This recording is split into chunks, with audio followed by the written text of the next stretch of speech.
On top of all this, you know, we've destroyed Luke Skywalker. Okay, fine. You hated the originals, I understand that. But you also ruined Finn's consistency. A consistency that acted as a fundamental part of his character, which was an interesting choice, but it served a very emotionally charged view on society, so I know why you did that at least. But now you've provided the past of Kylo Ren that tells us why he's a merciless, bloodthirsty monster. Turns out Luke tried to kill him in his sleep.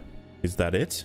Are you going to develop this at all? Did anything else happen? As much as it can be very impactful as a moment in life to have your mentor try and kill you, we hung on the moment for less than 5 seconds. Were there any additional events that turned him into the character we know from the character that Luke began to train? Could we get a few scenes showing the progression, maybe a flashback to rescue this botched history? What about Snoke? Where did he fit in? Is everything to do with Kylo down to this alone? Perhaps I'm being too nosy and there will be more of this as we move through the film. Kylo's speech then moves to talking about killing the past in order to discover who you are, which is now referenced as a great motivation in our culture across the internet, being echoed by many, including Boogie2988, as a life lesson. And I can't for the life of me understand why kill the past is being looked at as forget the past or remove the past, when kill means something very different. People getting over things or cutting off that which hinders them is a fine concept, but Kylo Ren is a literal mass-murdering, bloodlusting dog, used by Snoke to cut down anyone and anything that opposes the regime. Yet people look deeply into what he is saying and come to the conclusion that murdering those who prevent your own growth is totally fair and interesting for him, and it's genuinely good advice. There is only one past I can see getting murdered in these movies.